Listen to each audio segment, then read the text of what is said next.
혹시 요즘 체중이 부쩍 늘어난 느낌이 드시진 않으셨나요?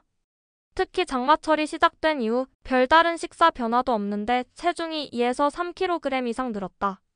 그렇다면 지금부터 말씀드릴 내용을 아주 주의 깊게 들어주셔야 합니다. 어머니, 아버지 안녕하세요. 오늘도 함께 똑똑해지는 정보를 가져온 오똑이 TV입니다. 구독과 좋아요는 저희에게 큰 힘이 됩니다. 꾹 눌러주시고 오늘 영상도 꼭 끝까지 함께 해주세요. 최근 의료계에서는 장마철 체중 증가가 단순한 부기나 수분 때문만이 아니라 신장 기능 저하와 직결된 아주 중요한 경고 신호일 수 있다는 이야기가 나오고 있습니다. 특히 고혈압이나 당뇨가 있으신 어머니, 아버지께서는 이 증상을 절대 가볍게 넘기시면 안 됩니다. 자칫하면 심장, 혈관, 심지어 전신 건강에도 영향을 줄 수 있기 때문입니다. 실제로 60대 김순자 어르신의 사례를 보면 장마철 들어 체중이 3kg 이상 갑자기 늘었고 다리가 퉁퉁 부어 병원을 찾으셨습니다. 처음엔 그냥 물 많이 먹어서 그런가? 생각하셨다는데요. 검사 결과는 신장 기능 저하로 인한 부종이었습니다. 의사 선생님은 조금만 더 늦었으면 투석 치료까지 갔을 뻔했다고 경고하셨습니다. 자, 그렇다면 장마철에 왜 이런 변화가 생기는 걸까요? 첫 번째 이유는 바로 기압과 기온의 변화입니다. 이 부분은 많은 분들이 잘 모르시지만 장마철 건강에 영향을 주는 핵심 요인 중 하나입니다. 장마철이 되면 대기압은 전체적으로 낮아지고 습도는 올라가며 기온은 일정하지 않고 오락가락하게 됩니다. 이렇게 날씨의 변화가 심해지면 우리 몸의 자율신경계와 혈관 반응에도 큰 영향을 주게 됩니다. 먼저 기압이 낮아지는 것에 주목해야 합니다.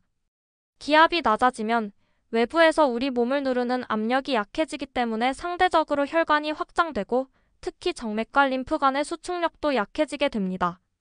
이렇게 되면 혈액과 림프액이 원활하게 위쪽으로 돌아가지 못하고 다리나 발 쪽에 고여버리게 되는 현상이 발생합니다. 예를 들어보겠습니다. 풍선에 물을 가득 채워 바닥에 두면 중력 때문에 아래쪽이 더 많이 부풀어 오르듯이 우리 몸에서도 혈액이나 수분이 아래로 쏠리는 경향이 생깁니다. 기압이 낮아지고 정맥 수축력이 떨어지면 그물이 빠져나가지 못하고 그대로 붓기로 이어지게 되는 겁니다. 게다가 장마철엔 기온 변화도 큽니다. 습하고 더운 날씨가 이어지다가도 갑자기 선선해지기도 하고 밤낮 기온차도 커지기 때문에 우리 몸은 이 급격한 환경 변화에 적응하려고 혈관을 계속 확장했다 수축했다 반복하게 됩니다. 이 과정에서 혈액순환과 체온 조절, 수분 대사가 전반적으로 불안정해지는 겁니다.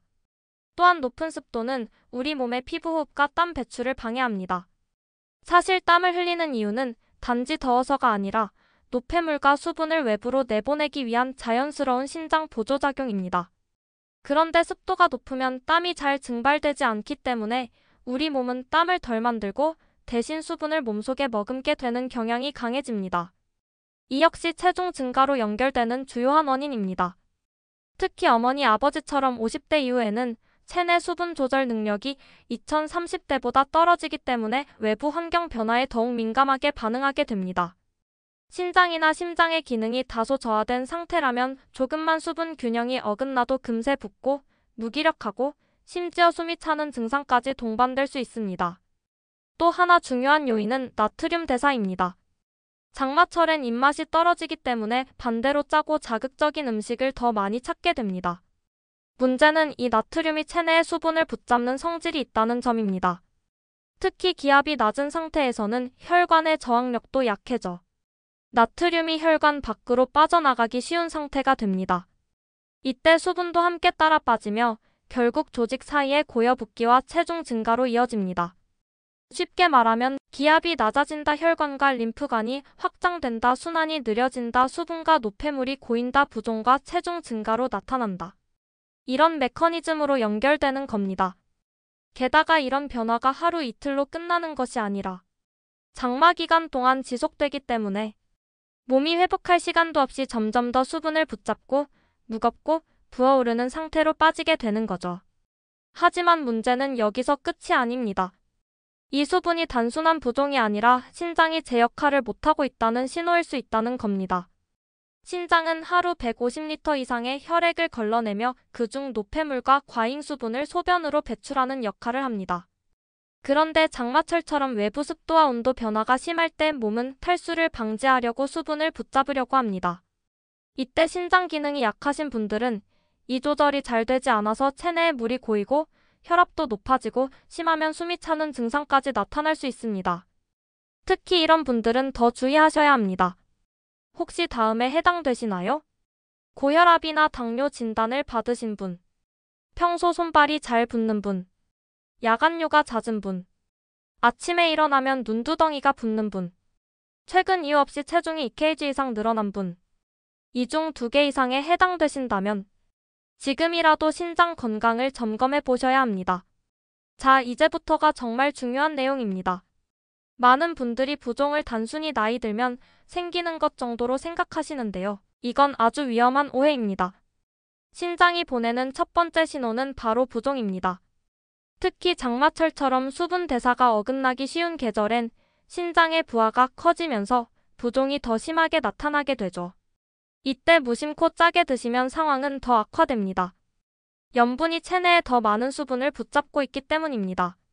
실제로 짠 음식을 많이 드신 날에는 손가락이 잘 안 구부러지거나 반지를 끼기 어렵다는 말씀들 많이 하십니다.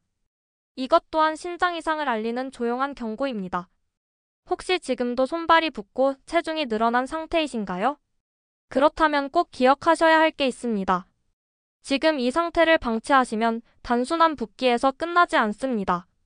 신장이 계속 제 기능을 못하게 되면 요독증이라는 무서운 병이 생길 수 있습니다.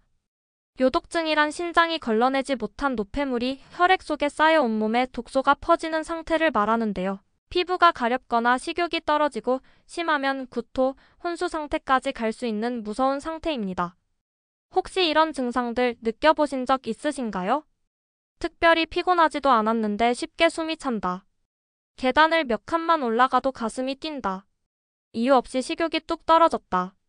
요즘 자꾸 얼굴이 창백해졌다. 손등이나 발등을 눌렀을 때 자국이 오래 남는다. 이건 단순히 체력이 떨어진 게 아닐 수 있습니다. 신장 기능 저하가 시작되고 있다는 신호일 수도 있습니다.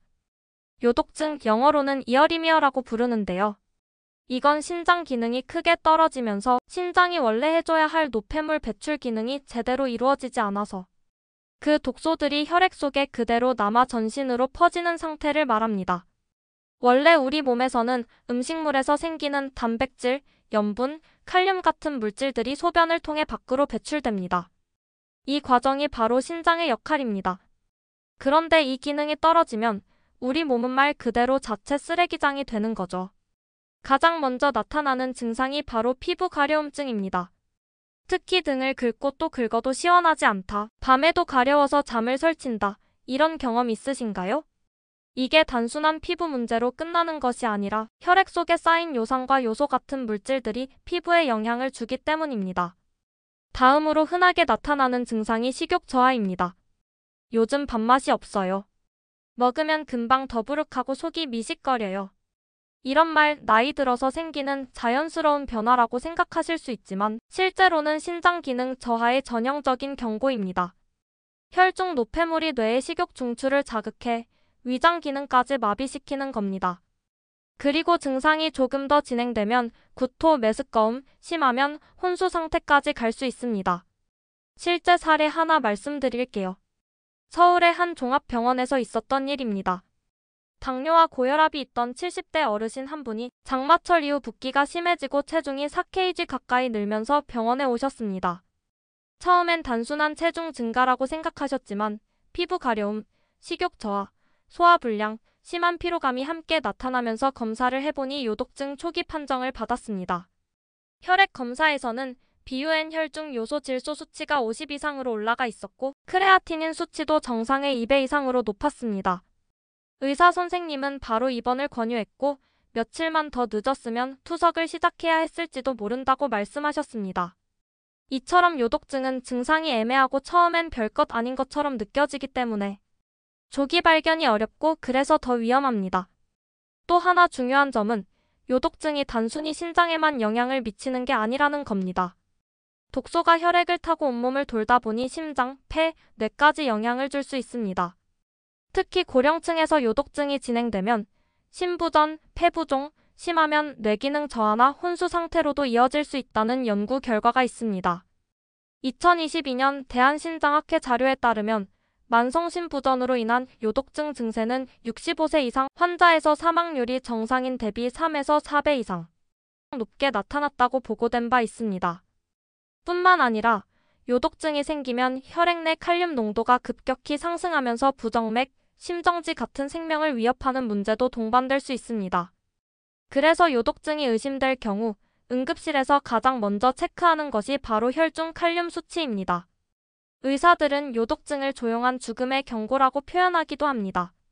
눈에 띄는 증상 없이 서서히 전신 장기를 침범하는 이 질환은 특히 장마철처럼 수분 대사와 혈압이 흔들릴 수 있는 시기에 평소보다 더 경계해야 할 대상입니다. 지금이라도 가까운 내과나 종합병원에서 크레아티닌과 EGFR 사구체 여가율 검사를 꼭 받아보시길 권해드립니다. 신장은 한번 손상되면 회복이 어렵고 증상이 나타났을 땐 이미 기능이 절반 이하로 떨어져 있는 경우가 많습니다. 그래서 더욱 조기 발견과 생활습관 관리가 중요한 장기입니다. 그렇다면 이런 상태에서 어떻게 대처해야 할까요? 첫 번째 가장 중요한 건 염분을 줄이는 것입니다. 국찌개 국물은 되도록 드시지 마시고 젓갈류, 장아찌처럼 소금이 많이 들어간 음식은 멀리 하시는 게 좋습니다. 된장국이나 김치찌개도 가능하면 간을 연하게 하시고 외식보다는 집밥 위주로 드시는 것이 좋습니다. 두 번째, 수분 섭취는 균형 있게 하셔야 합니다. 신장에 문제가 있다고 해서 물을 너무 안 드시는 것도 문제입니다. 오히려 소변이 탁하거나 양이 너무 적다면 적절히 물을 마셔서 노폐물을 몸 밖으로 배출해주는 것이 필요합니다.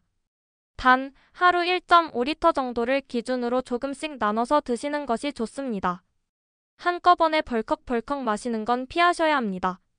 세 번째, 걷기 운동을 꾸준히 해주시는 것도 큰 도움이 됩니다. 혈액순환이 잘 되어야 신장도 제 기능을 할 수 있기 때문입니다. 하루에 30분 정도 가볍게 산책하시는 것만으로도 혈압을 안정시키고 붓기를 줄이는 데 큰 도움이 됩니다. 혹시 지금도 무릎이 아파서 걷기가 힘드신 분들은 의자에 앉아서 다리를 번갈아 들어 올리는 다리 펌핑 운동이나 발끝을 까딱까딱 움직이는 간단한 운동만으로도 림프 순환과 혈액 흐름을 개선할 수 있습니다. 자, 여기까지 정리해보면요. 장마철 갑작스러운 체중 증가와 부종은 그냥 지나가는 증상이 아니라 신장이 제 기능을 하지 못하고 있다는 아주 중요한 경고 신호일 수 있습니다. 특히 기존에 고혈압이나 당뇨를 앓고 계신 분들이라면 이런 증상이 시작되었을 때 바로 생활습관을 점검하고 필요하면 병원에서 소변 검사, 혈액 검사를 받아보시는 게 중요합니다. 오늘 나온 내용 중 꼭 기억하셔야 할 건 바로 이겁니다. 장마철 체중이 2에서 3kg 갑자기 늘었다면 그건 신장이 도와달라는 신호입니다. 그저 더운 계절이란 물을 많이 마셔서 그런 거겠지라고 넘기지 마시고 내 몸이 보내는 사인을 귀 기울여 들어보시는 것이 건강한 노후를 위한 가장 중요한 습관입니다. 오늘 내용이 도움이 되셨거나 오뚜기와 함께 앞으로 더 똑똑해지고 싶으시다면 구독과 좋아요 꼭 부탁드립니다. 그리고 혹시 오늘 영상 보시면서 나도 이런 경험이 있었어요 하셨던 분들 댓글로 공유해주시면 저희가 다음 영상에서 다뤄드릴게요. 항상 건강하시고 다음 영상에서 뵙겠습니다. 감사합니다.